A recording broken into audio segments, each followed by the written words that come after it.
ಒಂದಲ್ಲ ಒಂದು ರೀತಿಯಲ್ಲಿ ಇವರೆಲ್ಲರೂ ಕೂಡ ಪಾಲ್ಗೊಳ್ತಾ ಇದ್ದಂಥವ್ರು, ಕಾಣಿಸ್ಕೊಳ್ತಾ ಇದ್ದಂಥವ್ರು. ಇವರೆಲ್ಲರಿಗೂ ಹಿರಿಯರಾದಂಥವ್ರು ದ್ವಾರಕೀಶ್. 82 ವರ್ಷ ಅವರಿಗೆ.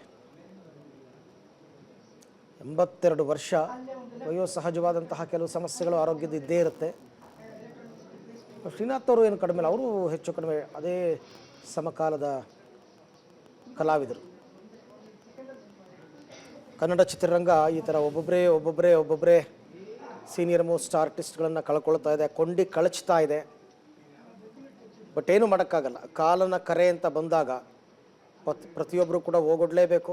ಹುಟ್ಟಿದವರೆಲ್ಲ ಒಂದಲ್ಲ ಒಂದು ದಿನ ಕಾಲವಾಗಲೇಬೇಕು. ಆದರೆ ಅವರು ಬದುಕಿದ್ದ ಸಂದರ್ಭದಲ್ಲಿ ಏನು ಮಾಡಿದ್ರು, ಏನು ಸಾಧನೆ ಮಾಡಿದ್ರು, ಏನು ಕೊಡುಗೆ ಕೊಟ್ಟರು ಸಮಾಜಕ್ಕೆ, ಅದು ಬಹಳ ಮುಖ್ಯ ಆಗುತ್ತೆ. ಆ ಕೆಲಸ ಕಾರ್ಯಗಳೇ ಯಾವತ್ತೂ ಅಜರಾಮರವಾಗಿ ಉಳಿತಕ್ಕಂಥದ್ದು. ತಾವು ಓದಿದ್ದೇ ಏನೋ, ಬೆಳೆದಿದ್ದೇ ಎಲ್ಲೋ, ಕೊನೆಗೆ ಚಿತ್ರರಂಗ ಅವ್ರನ್ನ ಕೈ ಬೀಸಿ ಕರೆಯುತ್ತೆ.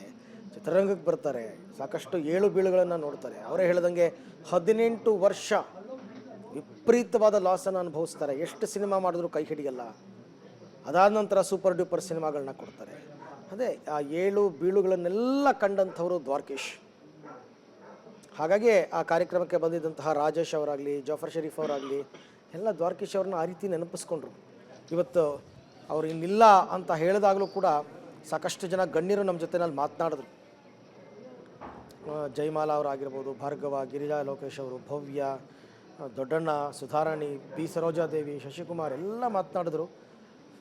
ಸೊ ಅವ್ರುಗಳು ಅದನ್ನೇ ಹೇಳ್ತಾ ಇದ್ರು, ಎಂಥ ಹಠವಾದಿ, ಜೀವನದಲ್ಲಿ ಒಂದು ಏಟು ಬಿದ್ದರೆ ತಡ್ಕೊಳ್ಳೋಕ್ಕಾಗಲ್ಲ, ಎಷ್ಟು ಏಟುಗಳು ಬಿದ್ದರೂ ಮತ್ತೆ ಪುಟ್ಟಿದೆ ಹೇಳ್ತಕ್ಕಂಥ ಫೀನಿಕ್ಸ್ ಅಕ್ಕಿ ಅದು ದ್ವಾರಕೀಶ್ ಅವರಾಗಿದ್ದರು. ಅವರ ಬ್ಯಾನರ್ನಲ್ಲಿ, ಅವರ ಗರಡಿನಲ್ಲಿ ಬೆಳೆದು ಬಂದವರು ದೊಡ್ಡ ದೊಡ್ಡ ಸೂಪರ್ ಸ್ಟಾರ್ಗಳಾಗಿದ್ದಾರೆ. ದೊಡ್ಡ ದೊಡ್ಡ ಸಿದ್ಲಿಂಗಯ್ಯನಂತಹ ನಿರ್ದೇಶಕರು, ಭಾರ್ಗವ ಅಂತ ನಿರ್ದೇಶಕರು ಎಲ್ಲ ಅವರ ಗರಡಿಯಿಂದ ಬಂದಂಥವರೇ. ಬಟ್ ಒಂದು ದಿನ ಆ ನೋವನ್ನು ಅನುಭವಿಸಲೇಬೇಕಾಗುತ್ತೆ. ಹಾಗಾಗಿ ಇವಾಗ ದೃಶ್ಯದಲ್ಲಿ ತಾವೀಗ ಗಮನಿಸ್ತಾ ಇದ್ದೀರಾ, ಅವರ ನಿವಾಸಕ್ಕೆ, ಯೋಗೇಶ್ ಅವರ ಮನೆಗೆ, ದ್ವಾರಕೀಶ್ ಅವರ ಪುತ್ರನ ಮನೆ, ಅವರು ಅಲ್ಲೇ ಮೃತಪಟ್ಟಿದ್ದು. ಅಲ್ಲಿಗೆ ಶ್ರೀನಾಥ್, ರಮೇಶ್ ಭಟ್, ಶ್ರೀನಿವಾಸ ಮೂರ್ತಿ ಮುಂತಾದ ಹಿರಿಯ ಕಲಾವಿದರೆಲ್ಲರೂ ಕೂಡ ಬಂದಿರೋದನ್ನ ಗಮನಿಸ್ತಾ ಇದ್ದೀರಾ.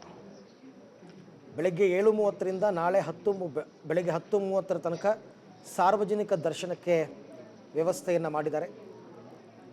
ನಾಳೆ ಅಂತ್ಯ ಸಂಸ್ಕಾರವನ್ನು ಮಾಡಲಾಗುತ್ತೆ. ಈ ಬಗ್ಗೆ ಈಗಾಗಲೇ ಕುಟುಂಬಸ್ಥರು ತೀರ್ಮಾನವನ್ನು ತಗೊಂಡಿದ್ದಾರೆ. ದ್ವಾರಕೀಶ್ ಅವರ